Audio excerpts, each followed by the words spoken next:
Time. I'm Julie Bjelland, and I am a psychotherapist and a sensitivity expert. I specialize in the trait of high sensitivity. And what I found to be true for sensitive people all over the globe, in fact, is that we have a more sensitive nervous system. And that's really the part of our challenge. That's the thing that challenges us the most, is this overstimulated, oversensitive nervous system.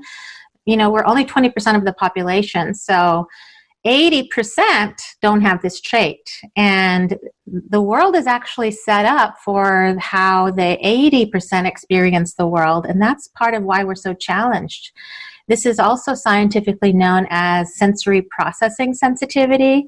So we have more sensitivity in the areas of sensory processing. I know for myself that might show up like bright lights, loud sounds, crowds, even textures of clothes, tags, seams in clothes, seams in your socks, that kind of thing. And what I found so incredible about this trait is that the challenges that you experience with it can actually be minimized. And it all depends on how you're managing your sensitive nervous system. There's a particular way you need to take care of yourself. And there are brain training tools and techniques that I teach in this program that teach you how to do that. And it's incredibly helpful. You don't have to suffer so much in the world. I used to be somebody that suffered a lot with anxiety and depression and just overwhelm and feeling like I couldn't do everything that needed to be done in the world. And it is something that makes a big difference in your life when you start to learn how to balance the sensitive nervous system, because it changes everything. I wouldn't be doing any of the things that I'm doing today if I hadn't have learned how to balance my own nervous system. And that's what I want to teach you guys. It's so incredible to learn this kind of stuff. So it's an 8-week program. I actually have you do 1 week at a time. And it is set up so that every week you're actually working on a brain training skill every week. And that's what I recommend that you do, is you follow it 1 week at a time. Don't do all of 8 weeks all at once, because you're actually training your brain. And what's absolutely incredible is that we can activate calming centers in our brain that deactivate stress centers, because they cannot be activated at the same time. This is one of my most favorite things I learned when I was really studying brain training and about the sensitive brain, because we have differences in our brain than most people do. To know that I had some control, that I wasn't going to melt down anytime with no control, was a huge thing for me. And it's life-changing. I love hearing from sensitive people who take my program, and they tell me it's like they've never felt this good in their life. They've never loved themselves this much in their life.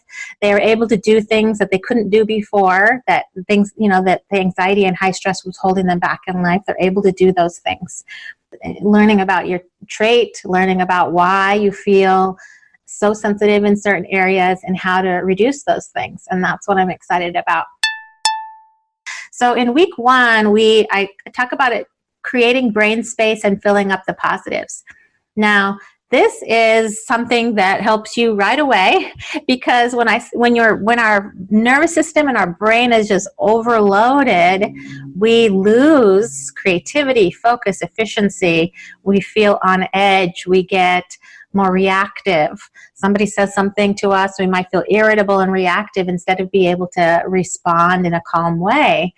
And we give you techniques right away that help you start creating this brain space that allows you to create that brain space where your creativity comes back. You become more focused and efficient, and you're more access to that cognitive brain. Remember that if you think about the brain as having 2 parts, the emotional brain and the cognitive brain, the emotional brain often takes over for sensitive people, and the cognitive brain goes to sleep. And that's a problem, because that's where our rational facts are and our ability to know what kind of care we might need in that moment to help us through something, to be able to respond instead of react. So we start teaching you how to do particular things that turn on that cognitive part of your brain.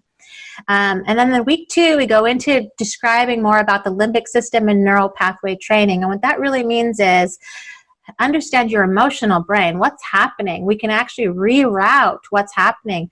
We can prevent adrenaline from being released when you're in fight-flight mode and you don't need to be. And for a lot of sensitive people, that happens every day. It's something that used to happen to me every day.